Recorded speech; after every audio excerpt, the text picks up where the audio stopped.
Hello students, how are you? I hope you will be fine at home. Myself Santosh Patan, your SST teacher.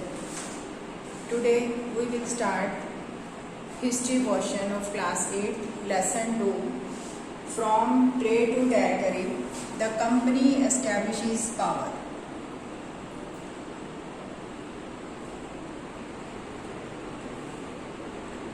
Aurangzeb was the last of the powerful Mughal rulers. मुगलों के राज्य के सबसे शक्तिशाली अंतिम राजा जो थे वो औरंगजेब थे. He established control over a very large part of the territory that is now known as India. जिसको आजकल हम भारत कहते हैं, उसके बहुत बड़े क्षेत्र के ऊपर उसने अपना कंट्रोल जो स्थापित किया हुआ था. After his death in 1707, Aurangzeb की डेथ जो है वो 1707 में हुई. Underline the short question. Many Mughal governors, तो उसकी डेथ के बाद मुगलों के जो सूबेदार थे उन्होंने जो है वो अपना अधिकार करना शुरू कर दिया. And big zamindars began asserting their authority and establishing regional kingdoms. सूबेदार और जमींदारों ने क्षेत्रीय इलाकों के ऊपर अपनी अथॉरिटी जो है वो हासिल करनी शुरू कर दी. As powerful regional kingdoms emerged in various parts of India. Bharat के बहुत से भागों के अंदर ये शक्तिशाली क्षेत्रीय जो साम्राज्य स्थापित हो गए थे.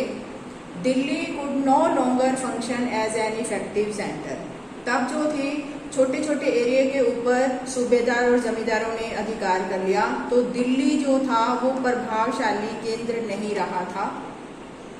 By the second half of the 18th century, 18th century के मध्य में however a new power was emerging on a political horizon, the British. तो राजनीतिक क्षितिज के ऊपर जो थी ब्रिटिशों की एक बहुत ही शक्तिशाली जो थी पावर जो थी एमर्ज होने लगी 18th century के मध्य के अंदर, सेकेंड हाफ के अंदर. Did you know that the British originally came as a small trading company.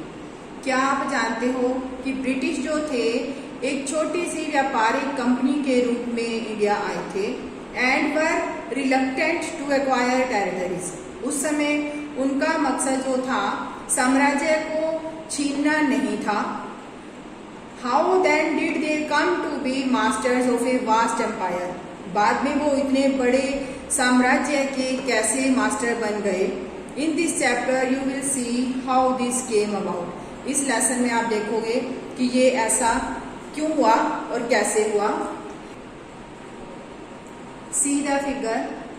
Bahadur Shah Zafar and his sons being arrested by Captain Hodgson. Bahadur Shah और उसके बेटों को कैप्टन हॉडसन ने अरेस्ट कर लिया. After Aurangzeb there was no powerful Mughal ruler. Aurangzeb की death के बाद मुगलों का कोई शक्तिशाली राजा नहीं था. But Mughal emperor continue to be symbolically important. लेकिन मुगल एम्पायर जो था वो महत्व का जो विषय बना हुआ था. In fact when a massive rebellion against British rule broke out in 1857. 1857 में जब ब्रिटिश साम्राज्य के विरुद्ध पहला विद्रोह जो था स्टार्ट हुआ, तब Bahadur Shah Zafar the Mughal emperor at the time, उस समय Bahadur Shah Zafar was seen as the natural leader. तो बहादुर शाह जफर जो था वो एक महत्वपूर्ण नेता के रूप में थे. Once the revolt was put down by the company, जब कंपनी ने इस रिवोल्ट को कुचल दिया, Bahadur Shah Zafar was forced to leave the kingdom. तो बहादुर शाह जफर को कंपनी ने देश छोड़ने के लिए मजबूर कर दिया. And his sons were shot in cold blood. और उनको जो था उनके बेटों को भी उनके सामने जो है उसको मार दिया गया. East India company comes east. पूर्व में ईस्ट इंडिया कंपनी का आना. In 1600, the East India Company acquired a charter from the rulers of England, Queen Elizabeth I.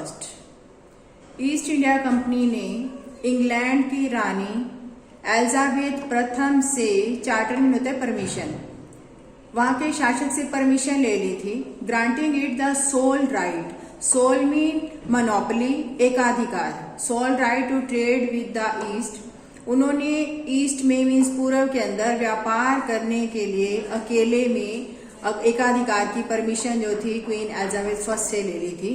This meant that no other trading group in England, इसका मतलब यह है कि England के अंदर कोई और व्यापारिक समूह जो था could compete with the east India company, वो ईस्ट इंडिया कंपनी के साथ जो है वो कंपटीशन प्रतिस्पर्धा में नहीं था, उसको एकाधिकार मिला था अकेला व्यापार करने का। With this charter the company could venture across the oceans, इस परमिशन के साथ कंपनी जो थी समुद्र पार के बाद में लुकिंग फॉर न्यू लैंड्स, वो नई लैंड्स की तलाश में थी, and from which it could bye goods, जहां से वो सामान परचेज कर सकती थी, उस जमीन की तलाश में थी, एट ए चीप प्राइस, जहां पर उनको सस्ती कीमत में चीजें जो है वो खरीद सकें, ऐसी एरिया की तलाश में थी, and carry them back to Europe, और उसी चीप प्राइसेस वाले गुड्स को वो यूरोप ले जाकर हायर प्राइसेस के ऊपर बेचना चाहती थी, to sell at a higher prices. The company did not have to fear competition from other English trading company, company को दूसरी इंग्लैंड की व्यापारिक कंपनियों से कंपटीशन का कोई डर नहीं था। मर्चेंटाइल ट्रेडिंग कंपनीज, मर्चेंटाइल्स का मीनिंग है a business enterprises that makes profit, व्यापारिक तौर पर जो प्रॉफिट जो करते हैं, प्राइमरली थ्रू ट्रेड, व्यापार के द्वारा प्रॉफिट अर्न करते हैं, बाइंग गुड्स, चीजों को खरीदकर सस्ती कीमत पर, cheap and selling them at high prices, और उनको ज्यादा कीमत पर बेचकर जो प्रॉफिट अर्न करते हैं उसको मर्चेंटाइल कहा जाता है, मीन्स वाणिज्यिक। मर्चेंटाइल ट्रेडिंग कंपनीज, वाणिज्यिक व्यापारिक कंपनियां जो है इन दोज डेज, उन दिनों में, made profit primarily bye excluding competition, वो प्रॉफिट अर्न करती थी कंपटीशन को एक्सक्लूड, एक्सक्लूड क्या होता है, उससे बाहर रहकर, so that they could buy cheap and sell dear, इसलिए वो सस्ती जो है वो चीजें खरीदती थी और उसको जो है वो कॉस्टली बेचकर जो है पूरा प्रॉफिट जो है अर्न करती थी। The royal charter however could not prevent other European powers, जो शाही जो शासक जो थे वो यूरोप की और कंपनियों से अपने आप को बचा नहीं पाए, from entering the eastern markets, जो दूसरी कंपनियां थी वो भी पूर्व की ओर से बाजार के अंदर एंटर करने से उनको नहीं रोक पाए। By the time the first English ships, पहला जो था अंग्रेजों के जहाज जो थे, sailed down the west coast of Africa, Africa की वेस्ट कोस्ट से चले, round the Cape of Good Hope, इसके लिए मैं आपको एक फिगर दिखाती हूँ, see the figure. By the time of first English ships sail down the west coast of Africa, Africa के वेस्ट कोस्ट से जो शिप्स थे वो Cape of the Good Hope को क्रॉस करते हुए इंडिया के round the Cape of Good Hope and cross the Indian Ocean, और इंडियन ओशन को उन्होंने पार किया, जो ट्रेडिंग कंपनी थी। The Portuguese had already established their presence in the western coast of India, तो इंडिया का वेस्टर्न कोस्ट मीन्स जो गोवा वाला एरिया है, वहां पर जो पुर्तगाली पोर्टुगीज जो कंपनी थी वो पहले ही वहां पर जो है वो अपना अधिकार जमा चुकी थी। देयर बेस इन गोवा, और पोर्टुगीज का बेस जो था इंडिया के वेस्टर्न कोस्ट गोवा में, मीन्स ये गोवा के अंदर पुर्तगाली कंपनी जो थी वहां पर पहले ही एस्टेब्लिश हो चुकी थी।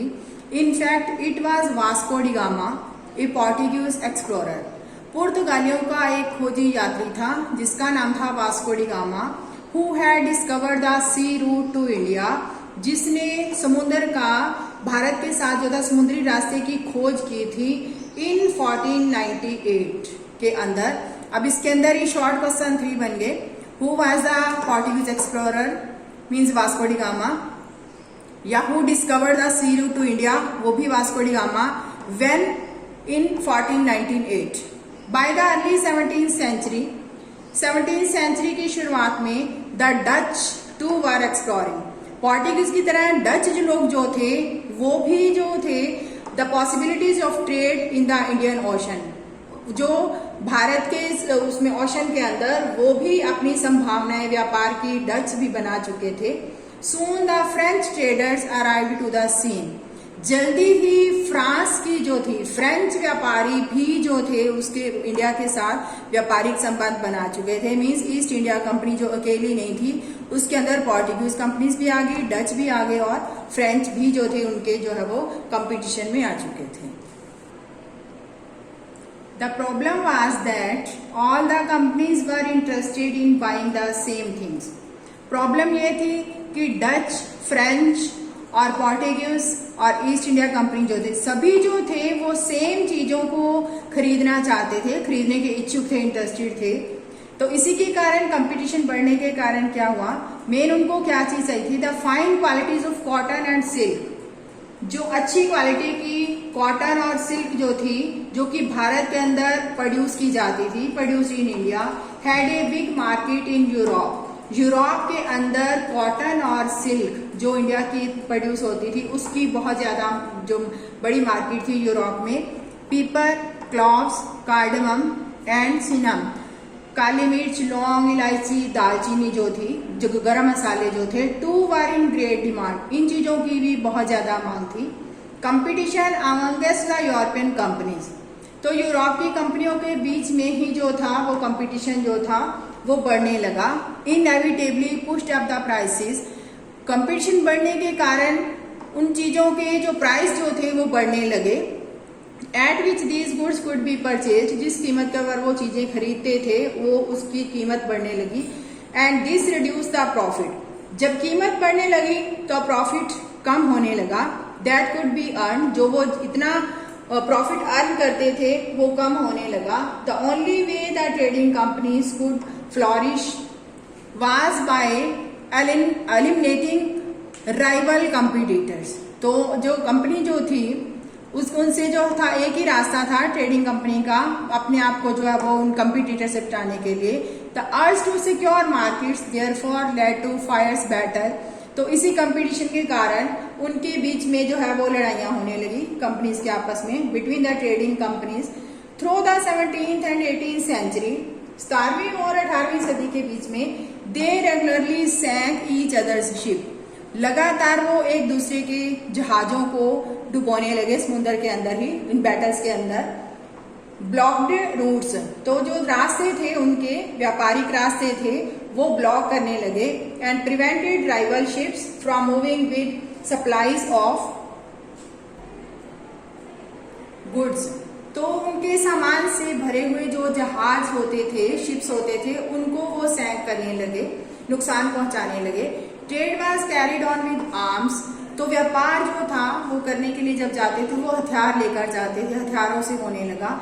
And trading post were protected through fortification, और व्यापार को बचाने के लिए उन्होंने किलेबंदी करनी शुरू कर दी। फोर्टिफिकेशन मीन्स किलेबंदी करना। This effort to fortify settlements, तो उनकी जो किलेबंदी करने की सेटलमेंट्स की कोशिशें थी। And carry on profitable trades, और अपना जो उनका प्रॉफिट वाला व्यापार था उसको कंटिन्यू करने के लिए। Also led to intense conflict with local rulers, तो स्थानीय शासकों के साथ भी उनके बहुत ज्यादा झगड़े होने लगे।